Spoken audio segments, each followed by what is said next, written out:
Welcome to the Intentional Fatherhood podcast, where we give you a strong biblical framework and lots of practical ideas on how to live intentionally as a father and a husband. I'm Brooke Moser. And I'm Justin Whitmore Early, and we're your hosts to guide you through the many roles and challenges that God is calling you to live intentionally as a father. We're following a visual framework that you can check out at intentionalfatherhood.org, and it's going to help you break down fatherhood into 8 callings. And in each one, we're going to talk about how God made you to be a father and what practical habits you can start trying today in order to live intentionally into that calling. So come along with us as we follow Jesus on this journey towards being more intentional fathers. All right, welcome back to the Intentional Fatherhood podcast. Justin and I are here today. Episode 2, we've made it. Number 2.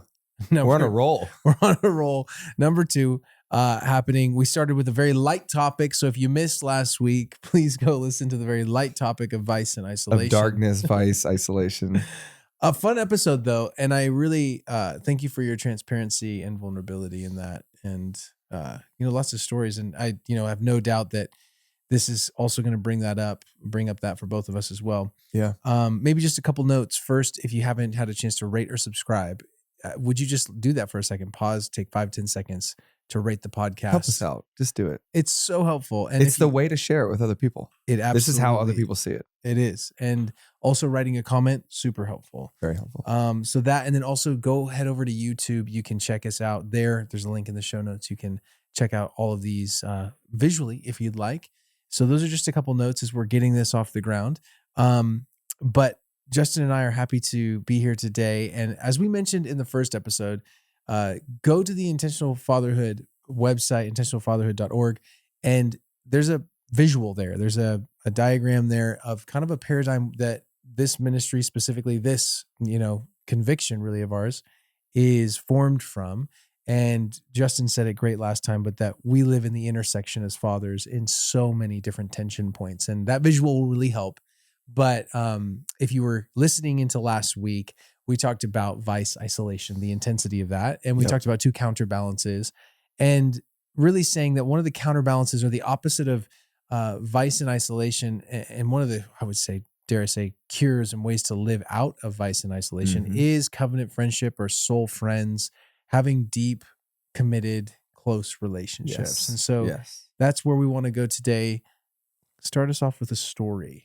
I think you said you had a story, and I don't know the story, and I'm actually very excited to hear this story personally. So I think, it's interesting to think about the opposite of vice as soul friends or covenant friendship. I normally think about the opposite of vice as virtue. Yes. Which is totally true. I just think it's really helpful to think about what is going to help you when sin is knocking at your door. It's soul friends who are going to walk with you, fight for you, contend for you. And so something happened to me about 8 or 9 years ago. I had an experience with a friend that forever shaped my perspective on this. So I woke up at 6 a.m. to a call, and it was, all these names are going to be anonymous here. Sure.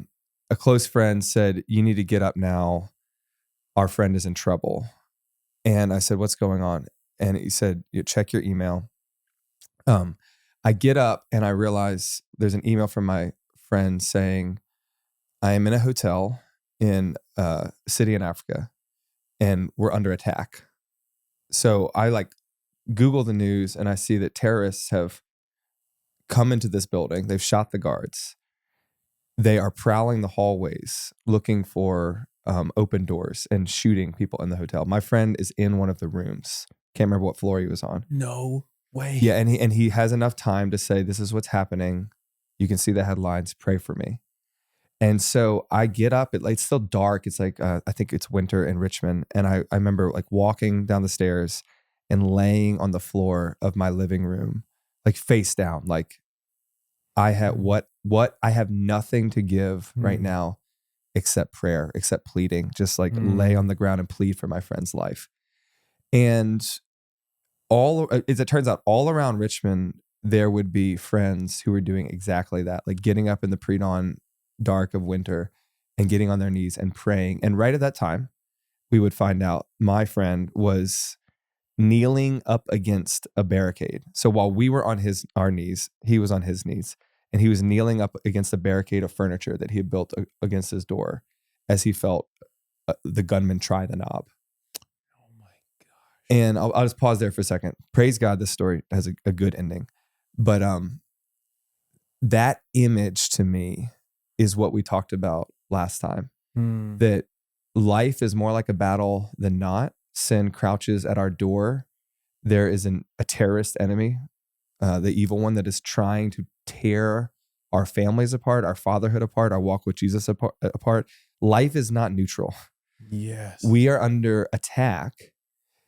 And you need, when you are on your knees and the enemy is crouching at the door, you need friends who are on their knees praying for you, who are saying, I am with you. I am searching for a God who will save us. Now, the amazing thing about this story is that door did not open to a terrorist. It stayed shut. The barricade held.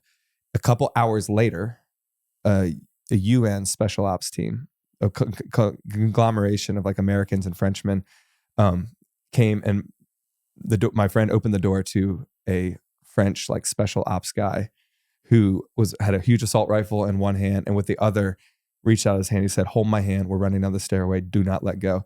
Guns raised. They left the building, made it out safe. And I would find out later. So when my friend came home, that this was the story of a lot of people in the hotel, and that there was actually an American Marine going around, similarly pulling people from the room. And one of them, he talked to a friend who got pulled from a room. She said she looked down on the Marine's arm, and there were numbers written on his arm in black Sharpie marker, like crossed off. And she saw her hotel room number as like the next one on his arm. And it was this incredible image of somebody who knows where you are, knows your name, and is coming for you to save you. Wow. So the reason I hear about all this, Brooke, is because this was a close friend. He stays in Africa for like about a week getting some like therapy. Basically the UN like helped them like process what had happened. He comes home, and this was around Thanksgiving, and we have the biggest party because our friend was saved. He was snatched from like the jaws of death. And it was right around Thanksgiving. So a bunch of people were in town that wouldn't have otherwise been in town. And we had this amazing night where we hung out in my living room, and we prayed, we sang, we cried, we laughed, like we had drinks, like we built a fire out back and just stayed up late into the night, rejoicing that our friend had been saved. And I remember my friend telling us this story and just thinking, this to me is an image of salvation in so many ways, that the Lord knows we're under attack, and yet he has people all over who are praying for us, who are with us. And he is the one who comes in to save us. And what does he save us to? A massive party of all of our friends. Yes. Like in the kingdom to come, we will be together rejoicing like we did that night, saying, someone has saved us. His name is Jesus. Let's be like him. Let's come for our friends. Let's find them. Let's help them. That to me is just a paradigm of what it looks like to actually be a friend in the real world. And it's hard because the world is dark, but we're called like Jesus to be that covenant friend who comes for people. Dude, there are so many questions I have, logistical and theological and practical.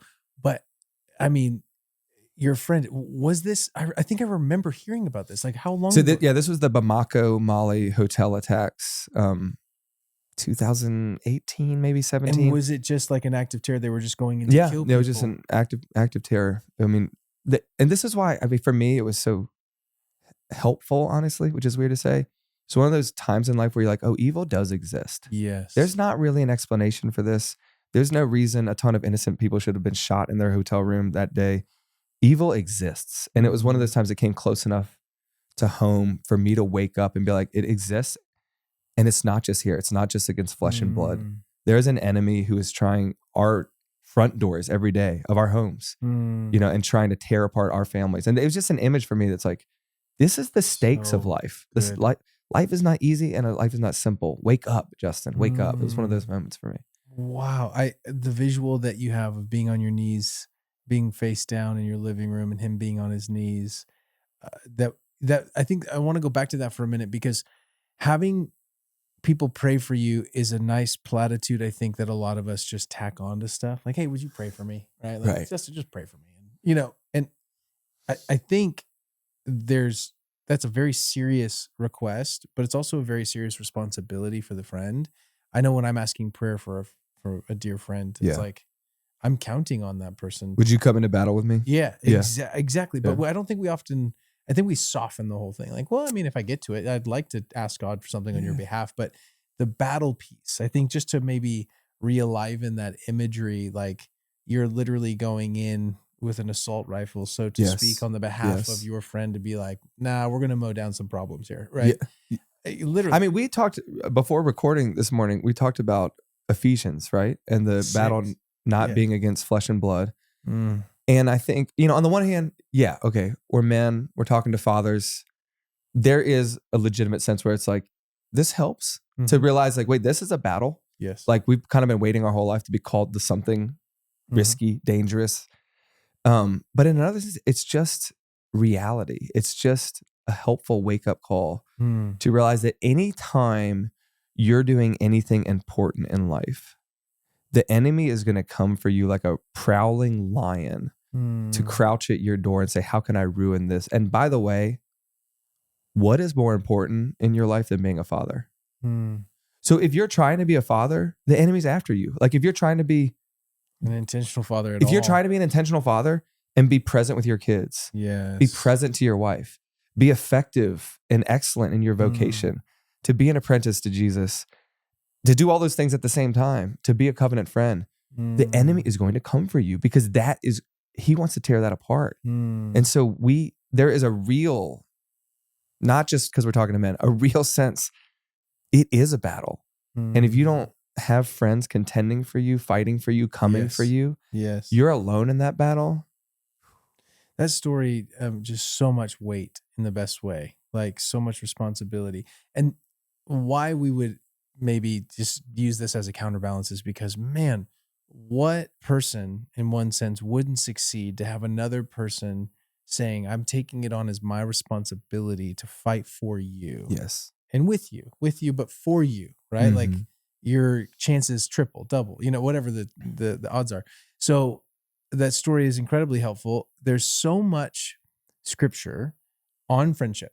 I don't think, and we were even joking about this, like social media does not take well to friendship content. Like you were talking about how Yeah. you were, because you wrote a book made Well, for people, which is a great, so maybe just a resource to tack onto this is you recently, I mean, not recently, but a little bit yeah, ago, my most recent book is most Made recent. for People. It's on covenant friendship. Yeah. So what's cool about this conversation, which in one sense it dovetailed nicely because we were talking about it. We're like, we should talk about covenant friendship. And it's like, oh, this is nice. Justin's already has, you've done so much work in this. So there's a resource for you to go grab. Go Yeah. grab that resource. It's very helpful. But I would also say, wait, what were you just saying? Well, you were saying friendship and the social media. content Yes, that's doesn't right. sail well because we do not think friendship is urgent. We don't think soul friends are urgent. We think of this as a luxury, a nice to have. But part of the reason I want to like grab you with a terrorist story and wake you up is to say, this is urgent. Yes. You're in the stage of, if you're like me, right? You're in the stage of life where, okay, your career is really starting to take off. So there's a lot of work. Yes. Your family is young but starting to take off. It's a lot of work.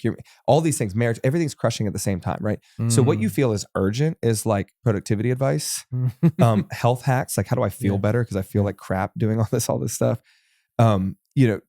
Marriage and parenting stuff. Because it's like, how do I do this? Yes. What you don't think is urgent is how do I keep people around me to do this well? Because that's just like, well, that can wait. I've just got to survive. And then later I can get to the place where I thrive. But what I just desperately want to wake people up to is that we think in this stage, friendship is the first thing to go, but really it is the first thing that we need. If we're going to be present fathers, if we're going to be good husbands, if we're going to be good workers, we have got to have soul friends around us that come to us in the spiritual fight of that and say, I'm for you, I'm contending for you.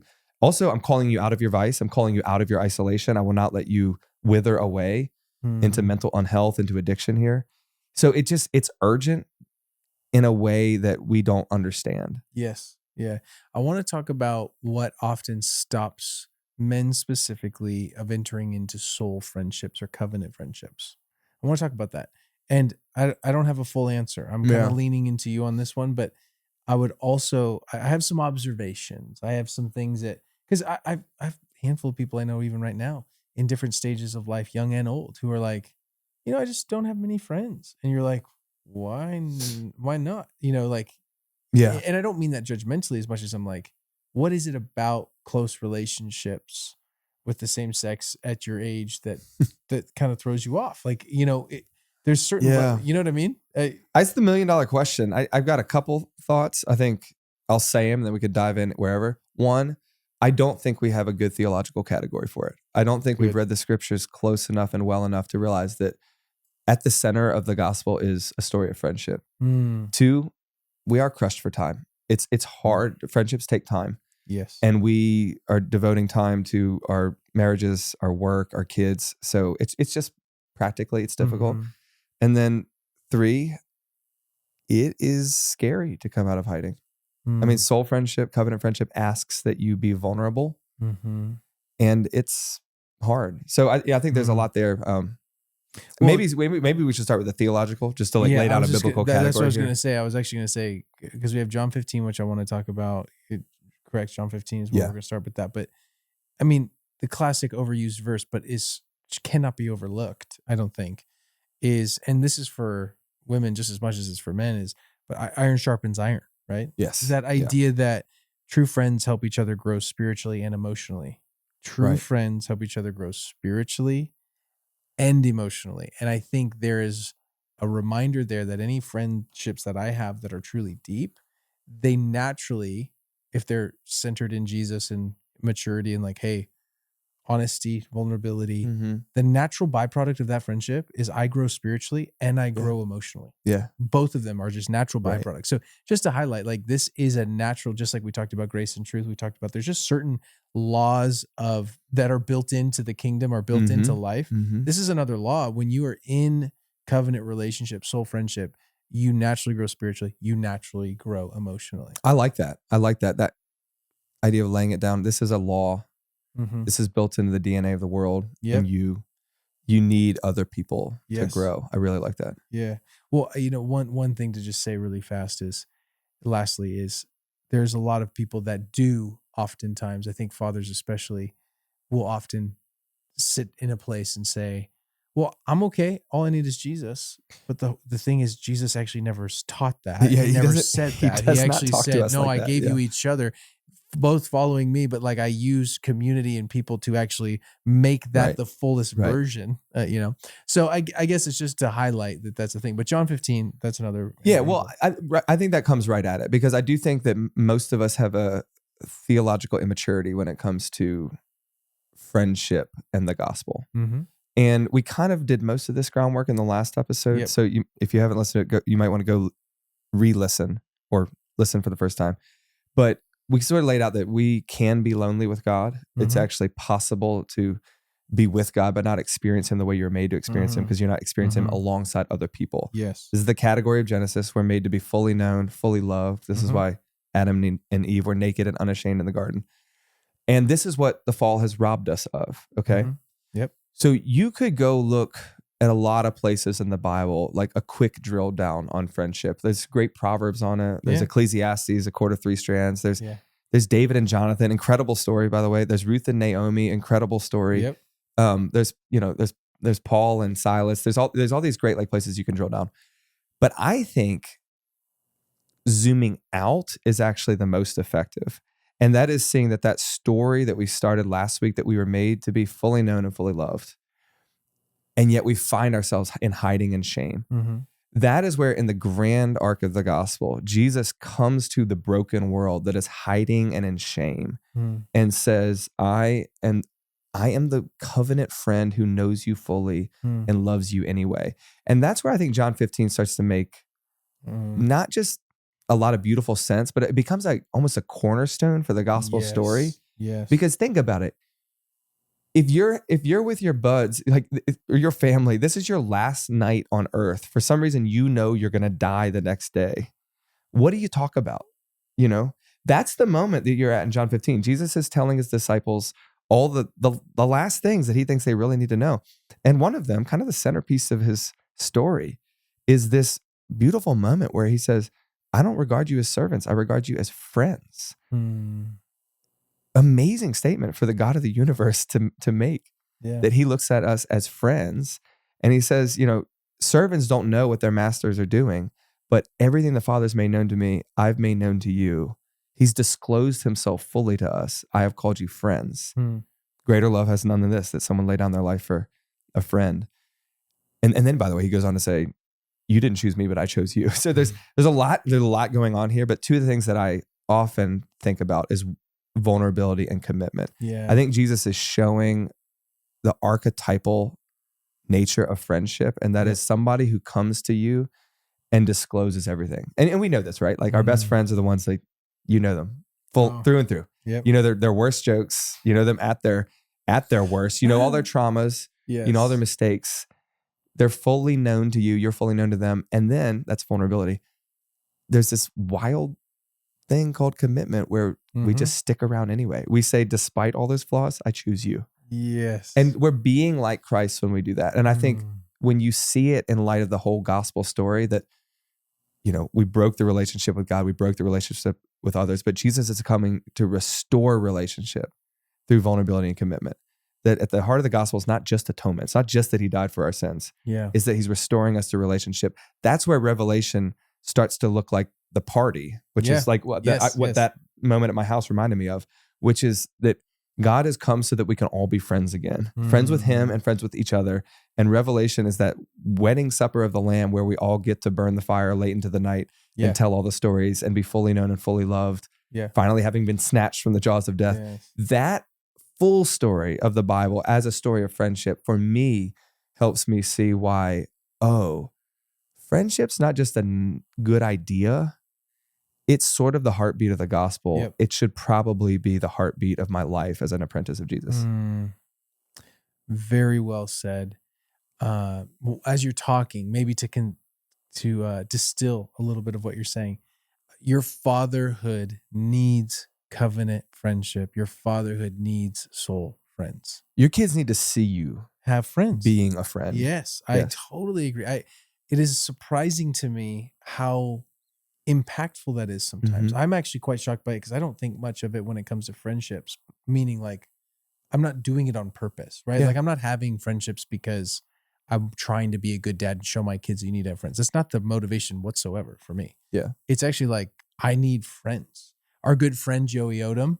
Yes. Shout out to Joey. Shout out to Joey. Joey, we love you. What a great we should have him on.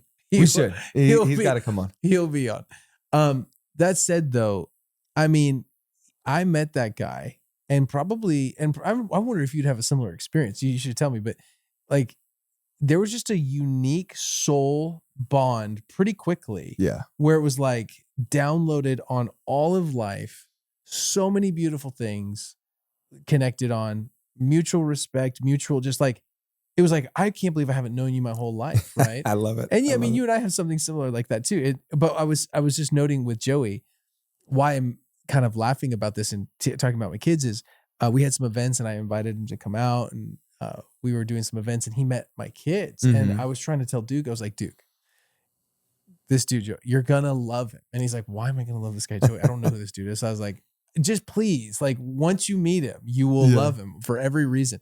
And part of that's because Joey's like totally in touch. He has a kid, a son, my son's age, but he's just lighthearted, doesn't take himself too seriously, but totally intelligent and wise, all those dynamics, and he meets him. And like within 5 minutes of Duke meeting Joey, like they are off somewhere. I don't know where they are. We're at an event and then I find them like backstage and they're just ripping the best jokes, like giving each other the best jokes, each one probably more inappropriate than the last. And they're dying laughing. And I walk in and Duke's like, I love this guy. And Joey's like, and so Joey will text me, like he texted me and was like, hey, can you tell my man Duke what's up? And they have like all these inside jokes through me. And I'm like, what? Can you guys just talk directly?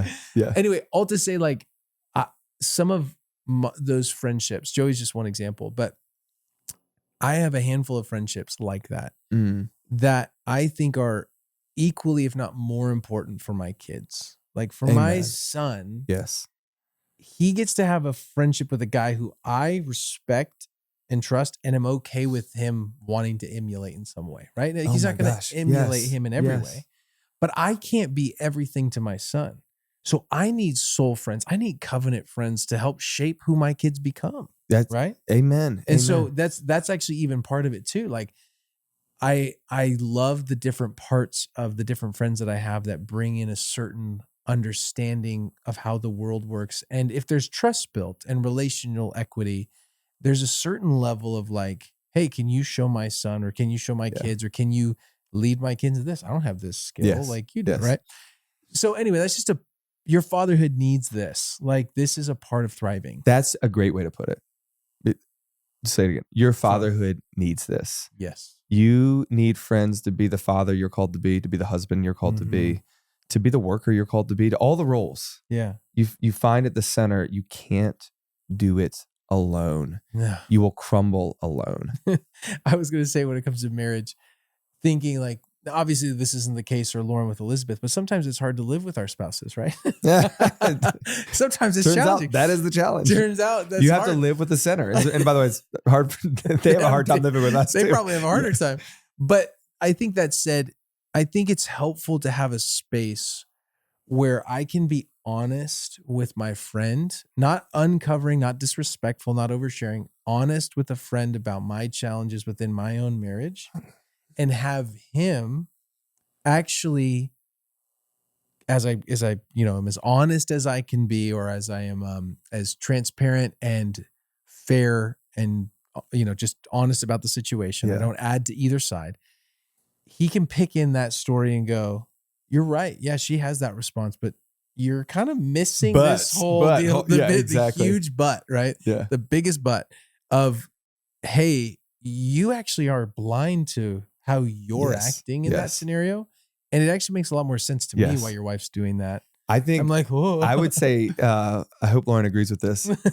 We'll I find think out. she has moved over the course of our 17 plus years of marriage from the place where you often find yourselves in maybe early marriage, especially young kids, where you're jealous of your husband's time with friends. Like you need more, like time is limited. You need him to stay in the house.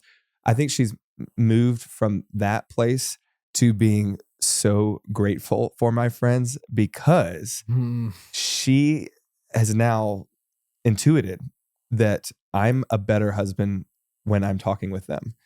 Because I'll go to them and be like, look, we had this fight. Can you believe that she's saying this? And they'll say, of course she's saying that because you da da da da da.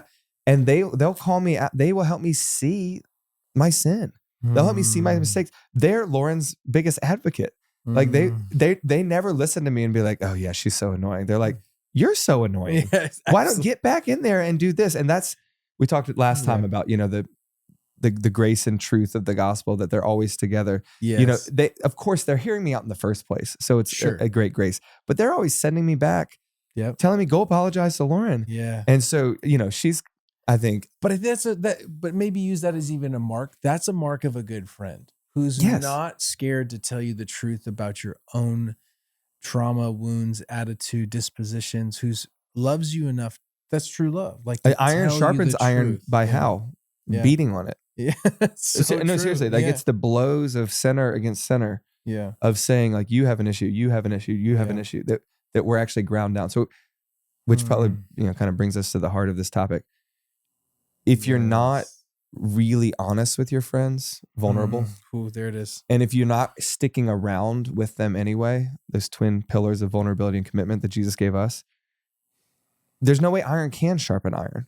Like if you're not talking about what needs to be talking about, if you're not talking about what needs to be talked about, and if you're not sticking around after you talk about it, then you're not banging on each other the way that iron needs to sharpen iron. Yeah. So I think those are you talk about this, right? Confession. Yeah. I was just going to say, it reminds me of an interesting story of, so I think I mentioned in the last episode, you were sharing just some of your past history and recognizing like, dude, here was this spot, here's this moment, anxiety, alcohol, all the different stuff that came up in you. And then really how God rescued you in deep ways. I would say that God has used soul friends and a network of care in my life to save me in lots of ways. in different various moments. So when I was a kid, I was 10 years old, maybe classic to a lot of the folks that might be listening. I was 10 years old. My friends got a computer and they're like, Mm-hmm. we've got to show you this stuff. And this stuff being pornography. At No, 10? no, I wasn't even 10. I had to have been younger. I think I was younger. Oh, wow. And it was like it took ages for the internet to even load, right? Like you just, it sounds like a truck's coming down the road, just like all Yeah. this stuff. And so they're like, you got to see this. And I mean, just completely innocent, have no idea what I'm like. Mhm. I don't know what I'm looking at, but this is weird. But it just sets off a chain reaction in your head. So I'm 10 years old. This happens.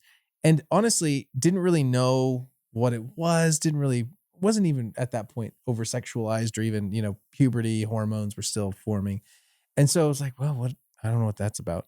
But then obviously as I got older, there was like a certain level of curiosity, but it was Mhm. honestly really challenging to look at pornography if you had any sort of safety system. There were of more any friction points way more, then. way Yeah. more, which I'm so grateful that Right. there were so many when I was an adolescent, right? Because I think it would have been, I would have been doomed, I think, when you have all that energy. And so anyway, I'm not saying anything that anybody doesn't know or many fathers haven't experienced or aren't experiencing now.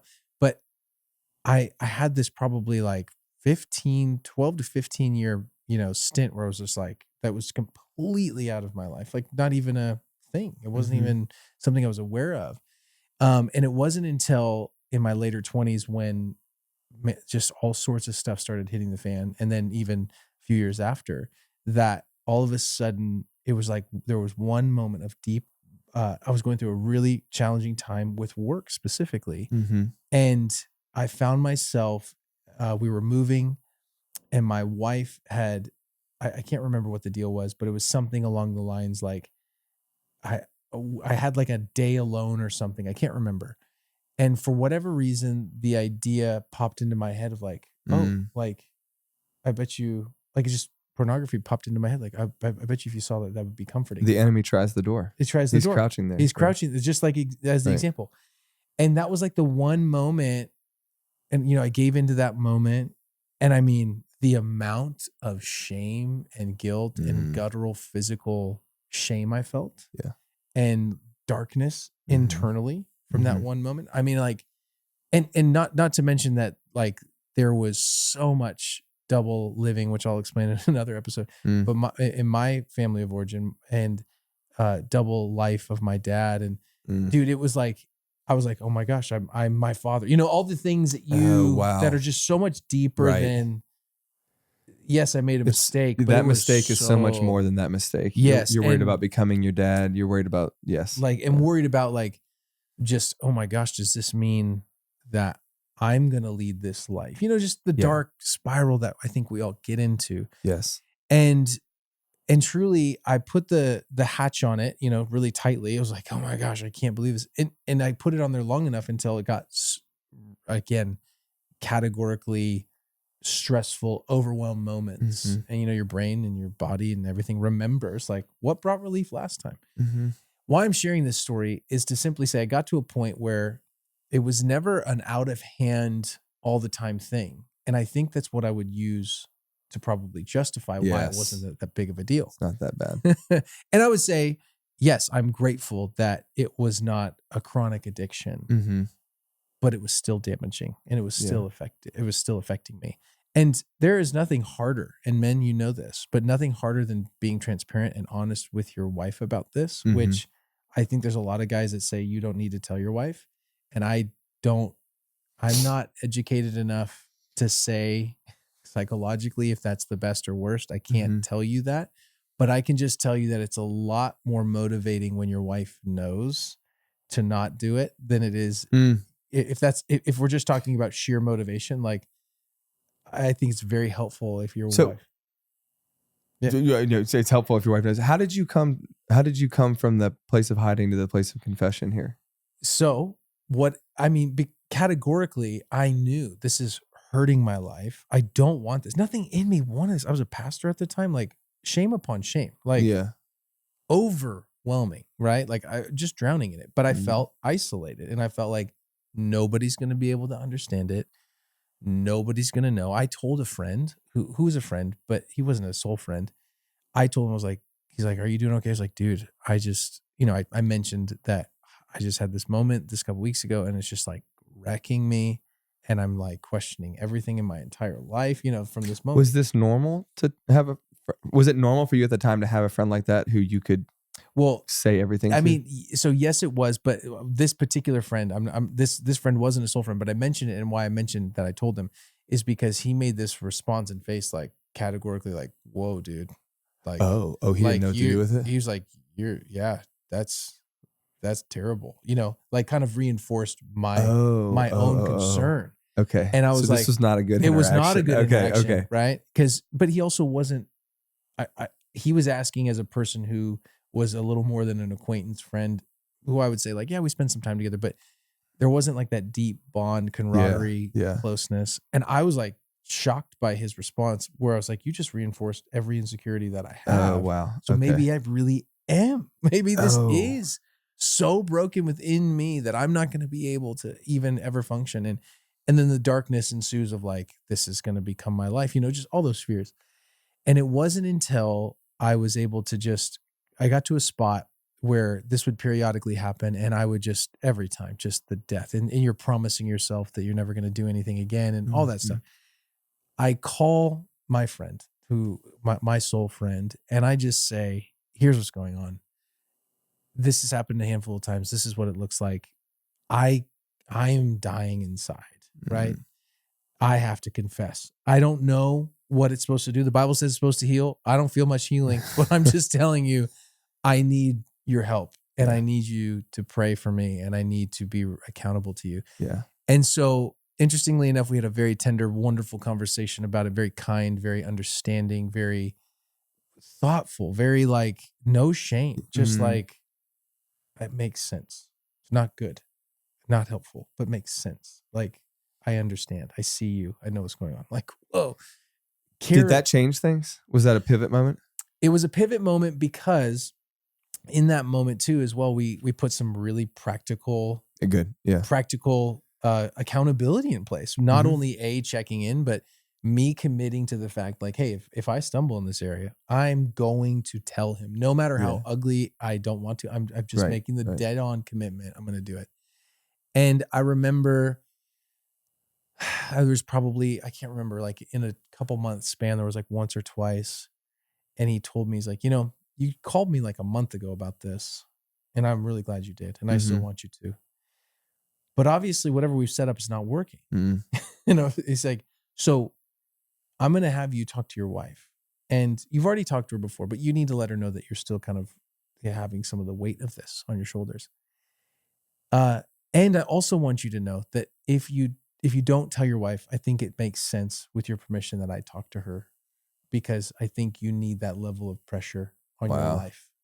And I don't want to get in between you guys and I won't dishonor you, but with Yeah. your permission, I would like to do that.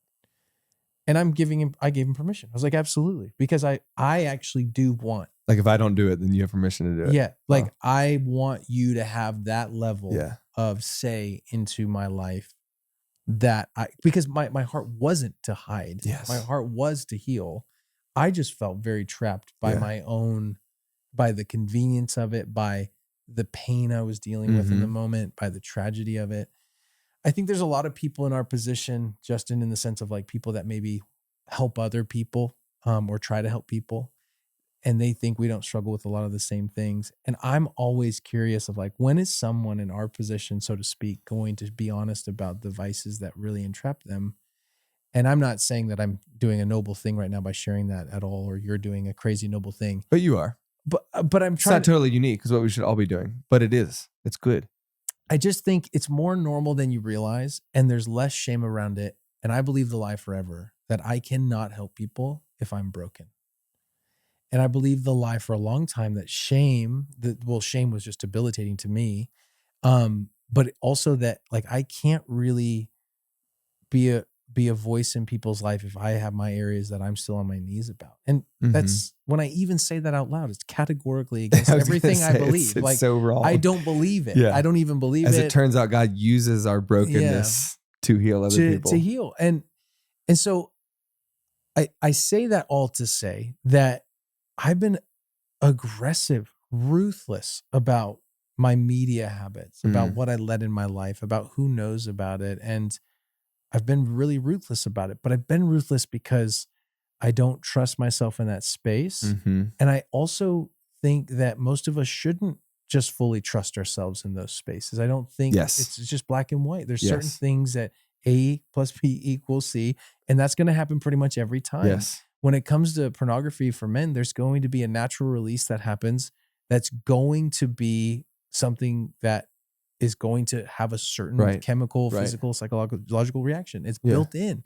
It's also the destructive way to do it. And so maybe to counter that, like, yes, I talked to my wife about it, right? I had talked to her and I do. And I still have to, you want me to tell you the most painful part about this for me is honestly, is that I I had to cause my wife to question a certain level of integrity in me that I wish I never did. To the Mm. point where I have to, like, at this point, I need to reassure her, like, hey, I just want you to know that I'm doing fine and things are okay and I have accountability. Mm. And I didn't just tackle it with my good friend. I went to therapy. I mean, not like therapy for this topic, but I brought in my therapist. I brought in a handful of accountability. I Yeah. literally went to the point, and this is probably a little TMI, but also very funny. And not TMI inappropriate, but just very Well, funny. now you have my attention. Yeah. Uh, where I was like, listen, if I'm going to be transparent, I need to be transparent with people I'm closest with. Well, I run a ministry with Elizabeth's parents, right? Like, so I decided, we're all sitting down. I was like, I'm going to just be honest with you guys. Like, here's the deal. This is what it looks like. This is what it doesn't. And I told my in-laws about Wow. this. All right. I'm impressed. Yeah. I'm not saying this as a badge of honor or impression. I'm saying, like, if you want to know what feels really uncomfortable, that felt very uncomfortable. And it also felt like a stake in the ground for me to say, Yeah. I've got a lot to lose with this. I wanted to create a world around me where if I fell, it was Mm. going to really hurt, which motivated me to not want to fall. Because, I mean, of course, take heed lest you fall. I could fall tomorrow. Like, any of us could blow up our lives. Yeah. I'm not saying that the things I set up are making me invincible or that I couldn't fail. I am saying, though, I've put so many different barriers by the counsel of others, by God's grace and wisdom, that I've wanted to just continue in that commitment. And it's been a long time that I've been able to live in this space of just feeling not only the freedom of that, Mm. but also the fact that the vulnerability was actually what brought me life. Yes. It wasn't what killed me. I thought it would be what killed me. That's really good. I think it's so important that we see the shape of the gospel in this narrative, that Jesus, by humbling himself, by going down, like he brought us all up. Mm-hmm. And I think vulnerability, confession, inviting friends into our darkest places has that shape where we think this is going to be the thing that makes them lose respect for us, stop Yeah. loving us. Yep. This is going to be the end. But actually, it's the beginning of journeying up together, because we actually invite people in, and it's the protection that you're talking about. It's Yeah. also the being known. It's that freedom when we finally realize we're not carrying this weight alone. And that I think it is at the heart of the gospel. This is Jesus became known. Vulnerability means to be capable of being wounded. That's the Latin root of it. So Jesus was ultimately vulnerable to us. He came and said, I'm going to give you the sword by which you can kill me. And we did. But he shows us in that gospel movement how to make ourselves exposed so that we can be healed. And I just think it's an important paradigm. I've experienced this in my life. I remember in my late 20s, had a really, really impactful moment where me and a very close friend heard that a former friend of ours who we did ministry with, knew really well, had become addicted to prescription painkillers. And sometimes it's porn, sometimes it's pills, sometimes it's alcohol, sometimes it's workaholism. It could be gaming, it could be sports betting, it could be a secret text chain, it could be a fake username. We have innumerable ways to hide. Yes. And innumerable ways to cope. But so we heard about this friend, and we were in the same room talking with each other, me and my close friend. And instead of being like, what happened? How did this happen? like, how did this guy we knew fail? The question we asked each other was actually, is there anything you're not telling me? Wow. And I thought that was a really interesting thing. And it wasn't planned. I think we both had realized that, men fall in secret long before they fall in public, Oh, sure. Yes. and that this is the natural way of human life, unless the gospel saves us. And so we both just had this urge of being like, wait, is there anything you're holding back from me? Because it's honestly in some ways hedonistic in a holy way. I was Mhm. like, I don't want that to happen to me. Mhm. So can you ask me questions about my life to pull me out of secrecy? Mhm. And I would just say, like, pulling this depth up to a practical level. Yes. I want everybody who's listening to ask, is there one person in your life like that? Is there one person in your life to whom you can say, are you telling me everything? And am I telling you everything? Mm-hmm. And I think that is really important, because there's also a huge area of wisdom where, maybe for some reasons you don't tell your wife every specific thing because that wouldn't be helpful to her. Mm-hmm. There's things that you don't tell your kids. There's things that you're not just going to preach about on a Sunday if you're a pastor that you're struggling with. There's a line of wisdom of where to put your vulnerability. Which maybe I just crossed it. I don't know. I mean, some might say, but then others might say, well, why? What's wrong with that? And I think that is a situational answer. Sure. Okay. Sure. Yeah. So that's wisdom. But what is just absolute plain good advice is everybody needs somebody in their life to whom everything can be known. Mm-hmm. Like, we can both say the mark of relational unhealth is that you go around telling just anything to just anyone about everything in your life. Like, that's not healthy. But you need a couple people that know you fully and love you anyway. And that practically speaking, like, that's your text to send. Like, you got something to tell you. You send that person a text right now. You need to get in a rhythm with that person, because we all need to be cultivating that kind of relationship. I could not agree more. No, and I mean, obviously, I think this is the space that we want to cultivate transparency and honesty. I think it's quite a thing to talk about vice and isolation, but not talk about the vice and isolation we actually struggle with, right? Like, I actually think there's something there that feels hypocritical to me, that I just want to say, man, I'm with you. Like, I'm with you. I know what the burden feels like. And I also know what accountability feels like and freedom feels like. And I also know what life feels like. And I also know the embarrassment. And I also know how it feels in my body to just feel the shame, of and wishing and being like, I thought I was actually better than this. Yeah. And like having to admit, like, no, I did actually make these certain mistakes. But I actually, but similar, you hear people say, I don't want these mistakes to define my life. I don't want to be known for making mistakes. I do want them to define my life in a positive way, though, like to health and healing. I want them to define that in the positive direction, right? We're all going to be people whose mistakes define us. Yeah. Because we are sinners.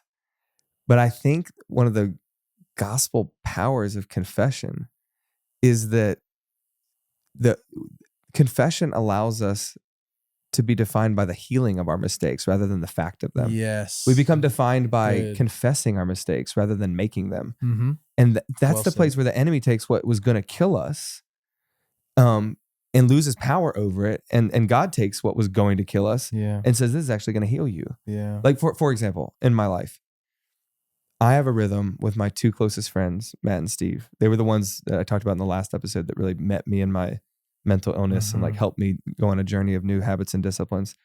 We have a rhythm in our life about every 2 weeks. So we say every other Tuesday. Okay. We all have young kids. We all have demanding jobs. We all have lots of things. So we get off. But generally speaking, every other Tuesday, we're sitting on each other's front porch and doing this thing that we just described, which is actually disclosing our whole life to each other. And, it looks way more normal than you think. Like, we're sitting on the porch with a drink. By the way, our kids, see that we go over to each other's houses. They're watching. This is one of the virtues of it, I think, that our kids see us in close relationship with each other. We laugh, we tell jokes, talk about sports, but then we get to the point of saying, how was that fight with your wife that you shared about a couple weeks ago? Or how's the mental illness thing that you're wrestling with? Yeah. How's the job insecurity that you're feeling going? What, or that trauma or tragedy with your kid? All the things. And the reason I'm sharing this, Brooke, is that through that loose, even messy rhythm of just trying every other Tuesday to get together, I have become a person who can now sit here in front of a microphone with you and whoever's listening out there and just say, I'm a person without secrets. Okay? Yes. I'm not a person without mistakes. Yes. And if you knew what Matt and Steve know, or like everybody out there knew, they'd be like, do I really want to listen to this guy? But through the rhythm of saying, I'm going to commit to regular everyday vulnerability with these two covenant friends, I've taken what the enemy wanted to claim as your mistakes will define you and actually kill you, and saying, no, actually, my confession of my mistakes is what's defining me. And I stand, I think now, in such, honestly, even as I say it, I feel such strength because I don't feel hidden. Yes. I feel the strength of being known. Yes. And I'm not afraid of making mistakes. Of course I make mistakes. I'm a sinner just like everybody listening. But the enemy holds power over them when we keep them hidden. Yes. This is the psalm that we talked about last time, that our bones burn within us unless we confess. And we, the voice of the enemy says, stay hiding. You won't be loved if they know this about you. It's not how God talks to us. That's not how Jesus talks to us. He says, come and be loved, even with all your flaws. And it's in covenant friendship that I think that we're called out of that vice into being known. And honestly, I would say there is a real strength there, like a real masculine strength of being known in your weakness. Like, everybody that's listening needs to know that we are a sinner like you. Like, we have issues. But I also want you to know there is a great power. There's a great strength to being the kind of person who tells them and is reinstated by friends to now go live life in strength. Yeah. I think it's interesting because I get the analogy, like, when you see a wounded child or a wounded animal, or, when somebody is vulnerable, weak, wounded before you, which is what we're talking about, what is your natural instinct? Is it to kick that thing even harder, or is it to pick it up and have empathy? Help. Yeah. And I think everyone wants to actually pick you up and help you and love you back to health. They don't want to kick you while you're down. Why we often don't share, honestly, is because we are very scared of the kick that comes after. Yeah. But that's not what happens. And that's the biggest lie, is like, and that's the lie I believe I can believe just like anyone else. And through tons of people's help and direction and encouragement and, forceful direction, like, I have a lot of moments now where I can say, I've actually been able to experience that. No one actually does. Anyone that truly loves you, no, they don't kick you. They have to go on a journey with you. There's no fallout. Like, I want to be honest, there is, we talk to our kids a lot about life consequence. Our sin has consequences. Yeah, sin has consequences, but just like built into the iron and sharpening iron truth that we talked about, it is also very true that life has a certain set of consequences. When you break trust in any sort of way, there is rebuilding that has to happen. And that just takes time, and it's uncomfortable. It's painful, but it's also beautiful. All right. I think I want to talk about some practicals of how to do this. Yes. Right. Because how do we build these friendships? I think there's let's go through a lot of these, but one, I think practically speaking, I don't know how to summarize this better. You need to practice doing that. Yep. Okay. Because sometimes actually we do have that conversation you described earlier where it goes wrong, where we share something and someone either does kick us, rare, but possible. But more likely just doesn't hold it well. Like, doesn't make the right. It's not meaningful. They don't say the right things back. They make a whoa face expression. They're like, they don't realize how. Yeah. And I just want to, so many people, when I talk about vulnerability, they're like, but I've been hurt, but I've been betrayed. And I just want to say, friendship is dangerous, as it turns out. Covenant friendship does have risks. The reason we can take great comfort and do it anyway is because Jesus did. Yeah. Okay. Remember, the whole John 15 thing we talked about a few minutes ago. That was the night before they killed him. So he's literally coming to say, I'm going to be vulnerable and committed to my friends. Yeah. And they're going to hurt me. And so I just want to say, if it is a risk. And in the gospel and in the long journey with Jesus, we become people who hold each other's secrets well. Mm-hmm. But if you've been hurt, you have to keep trying because Jesus did. You have to keep going because Jesus set that example. So I think one practical is just to know it's not always going to go well, but you need to practice. And I think one way to practice that I would encourage people is take small steps. Mm-hmm. And I feel bad saying like, test out whether a friend can hold this, but I just think that's right. If you haven't done it yet, you maybe don't go in with like, okay, so here's my child abuse story. I don't know you at all, but I'm going to tell you everything. Yeah. Maybe, but maybe just say, here's one thing I want to give you to hold carefully. Mm-hmm. And if you see that relationship moving along and they're holding that well, give them the next thing and know that you're working towards becoming someone without secrets. Yes. So it's not that all needs to happen on day one or conversation one, but I strongly want to encourage you to be practicing that kind of vulnerability to get in short order to having some friend who does know everything. Yes, that is so good. Well, let's talk about some of the ways to intentionally build this, right? Because I think what you're talking about and what we want to help with is like the real question of like, how do I find these friends? Who are these people? Right. What are some of the even like things that we need to do to plan that into our life? Because this what you're talking about is time, and time is the most precious resource we all have, and we need to be thoughtful with it. But I also think again, your fatherhood needs soul friends, right? Needs covenant friendships. So I think if you jump off right there and say, let's go. Your fatherhood is probably the most demanding thing of your schedule right now, and your fatherhood needs friendship.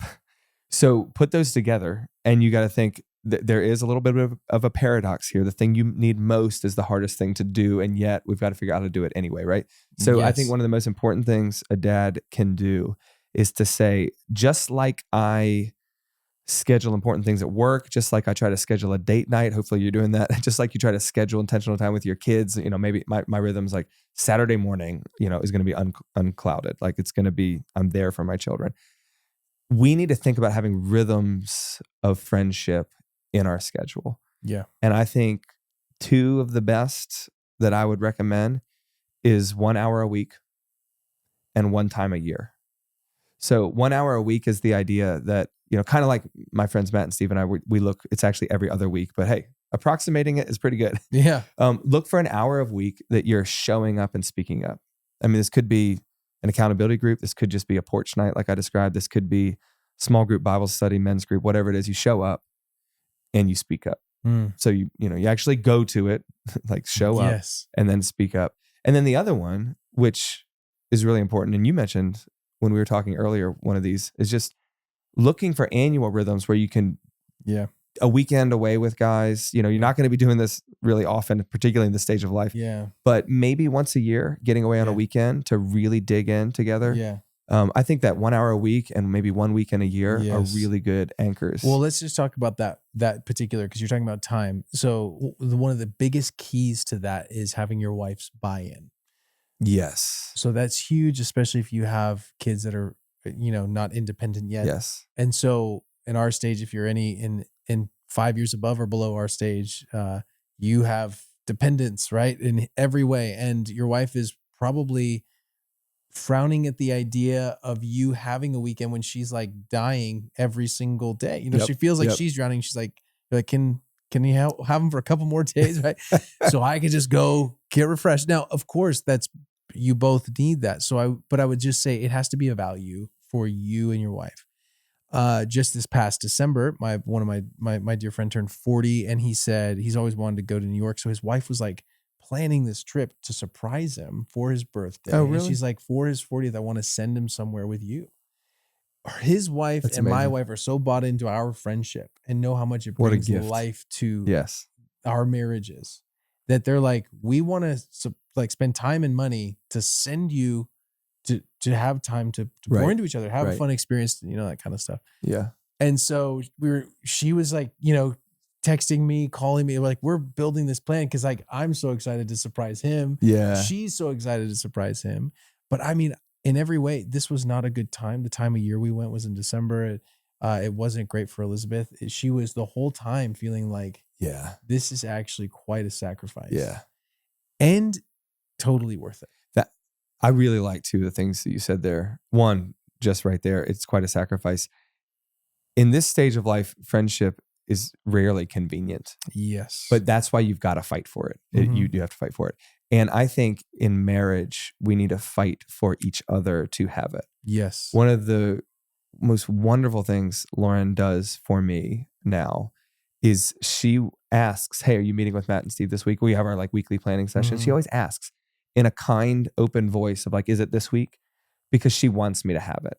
It has not always been that way. We had so many years in our early stage of kids where she was like, you're going out tonight again? Or like, no, like, and I would, similarly, like I'm not giving her opportunities to go out. Sure, We're both just like not hanging in on. sync with how good this is for each other. Mm-hmm. It was so hard. So this is a long fought, like, and this is not quick, but I would just encourage wives and husbands here.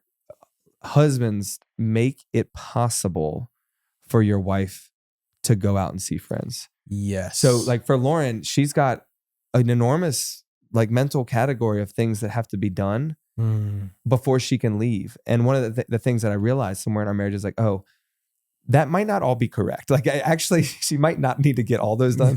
But what like can it's a I her, do to make her feel like she has the possibility, the freedom to leave? And then at some point you do, I think, need to give the gentle push. There was a point in our marriage where, we'd been underwater with kids for 6 or 7 years. And I was like, Lauren, I really want you to go start going to that book club or start going to that hangout. Yeah, you need to get, I really want, like, what can permission. I do to make it? Yeah. Permission. Yeah. And I would just, even to maybe go into that. So it's going to take time to build these soul friends, but it also needs to be something that your spouse, that you guys talk about actively. You've got to have buy-in together. And it's also like, I know we do a given, like if I take, I'm also giving that much. So we kind of do like a 1-for-1. Like if I'm gone for 5 days, like if you have anybody or anywhere you want to go for an equal amount of time, I will move my life around to make that happen for you. And that means that's it. If I have to take vacation or whatever, like I will do the same for you, because also it matters that much to me that she goes. It also matters that much to me that I go. Yes, that's right? it. No, Lauren has a rhythm with, both with my sisters and her sisters-in-law, where they do a weekend together. They're actually starting to hit like twice a year now. It's amazing. You're like, that's cool. And then she has one with her other friends. And I'm loving this, right? Because she comes to me with like grit teeth, like embarrassed look. And she's like, you can't wait so to say yes. They want to do another weekend. And I'm like, yes, baby. Like I will watch the boys. I got this. Yeah. And because I'm thinking, one, of the joy of my wife, like this is going to be so helpful for her. Like I gladly will take the boys all weekend. Yeah. And two, I'm thinking of my joy, because I'm going to say, hey, Father's Day weekend is our my friend's like annual rhythm. Yeah. We sometime around Father's Day, we do a weekend away together, talk about being dads. And it's just the best thing for being dads. Like we get together and we cry and we talked about all the ways we messed up and all the hopes that we have. We pray for each other. Totally. And I know that by saying yes to her, she's going to then help me too. And it's just that, we've fought for this. We did so bad at this early in our marriage, but we've really worked hard now to get to the place where we're fighting for each other to have friendship. Dude.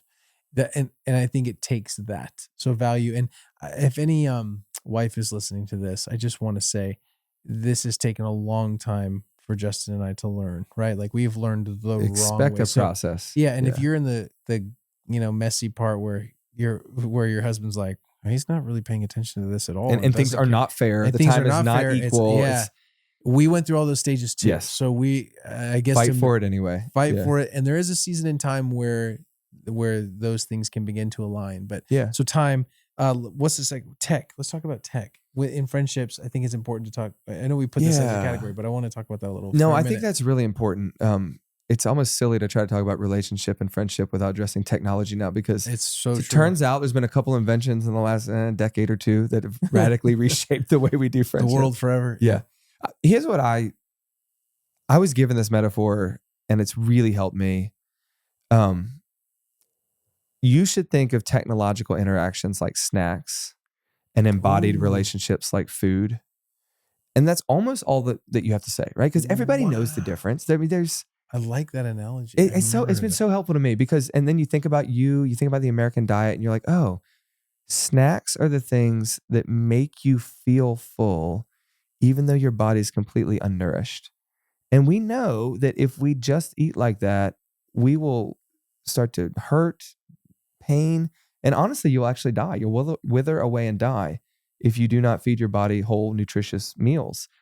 And I think when you realize we, just like the American diet feeds you a world of snacks, and we've got all the problems to show it, like the ways that we die Too. young, the chronic disease, we're in a crisis of health in modern America. We know it.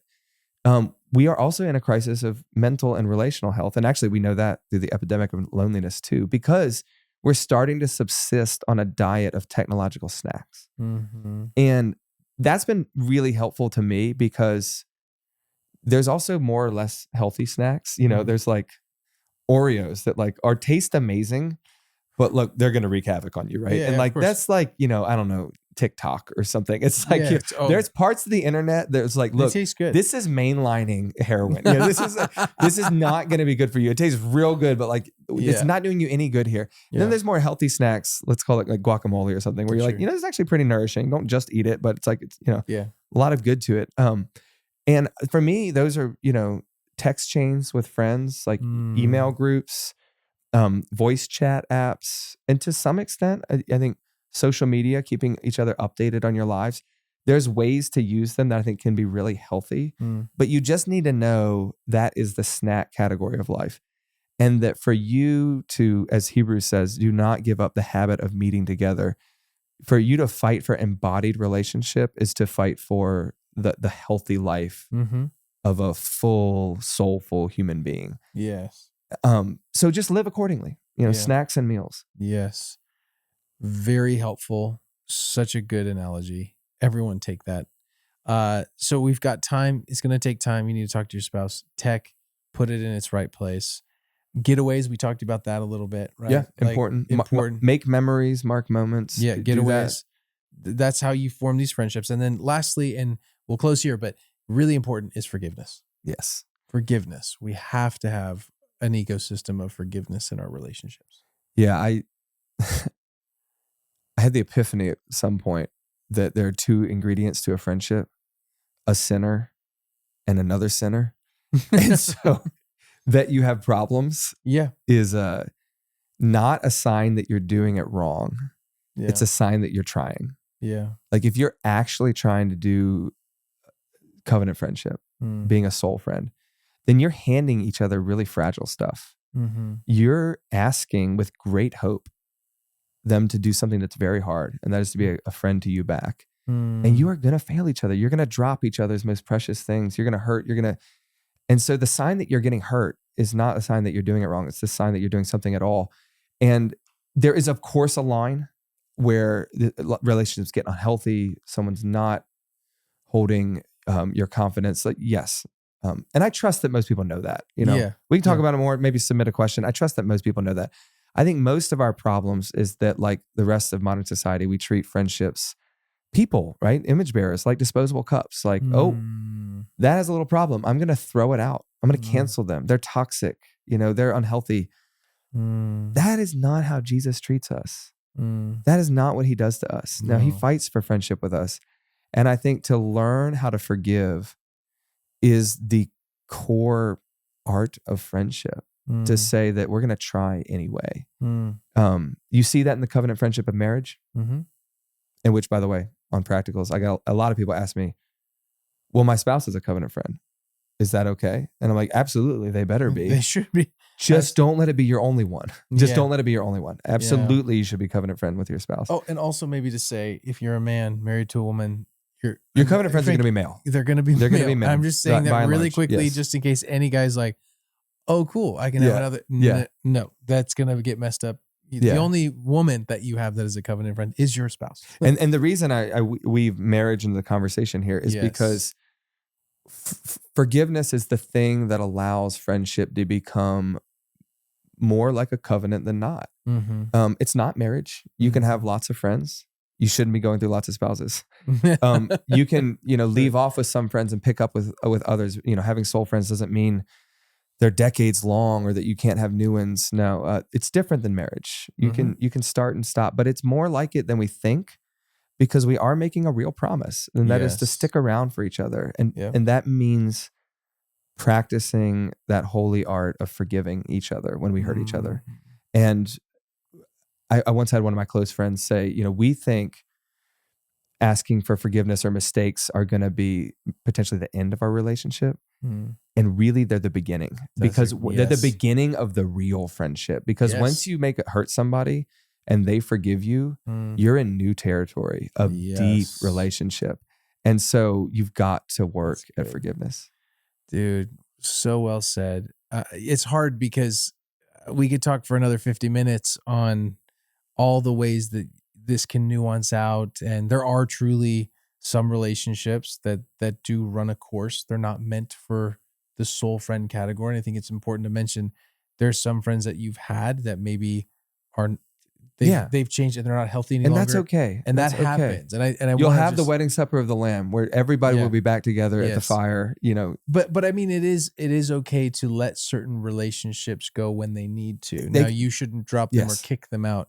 But when we say soul friend, we're talking about just one or two, a few. I mean, maybe it's a few more. It's a few, if not just one or two. It's not many. I tend to say, one or two of these is enough. You're probably, these are things you can count on your hand. Yeah. If you've got 10, amazing. That's extraordinarily I don't rare. think it's bad. But Most people are going to have one or two. You can't have 10 or 15. I mean, you can't have 15 or 20. It's so hard to even hold that in sincere relationships. So I'm painting the picture for those that are listening, but I have this fraction with this person. We're friends and we were really close. And so now I need to hold the fact that, maybe there's a feeling of responsibility to hold every friendship you've had. There's not a responsibility for that. I think there's a clarity. There's times when friendships do move on, and that does happen. But all that said, even we can't talk about all of these things, but here's what we'd love you to do. As we reminded you at the beginning, submit your question to hello. Yeah. People have a lot of questions about how to do this. Submit them all. Yeah. hello@intentionalfatherhood.org. Send it to that email. Just remember, it's a 1 minute long voice memo. Give us your name, where you're from, and we'd love to respond. But whatever, you're going to have questions. So ask them. And we can't address it all in this one space. But thank you, all the fathers and anyone listening, for going on this journey with Justin and I. This has not only been an honor to do, but exciting to be able to have a space to help fathers in a deep way. So, amen. All right. See you next week. Signing off.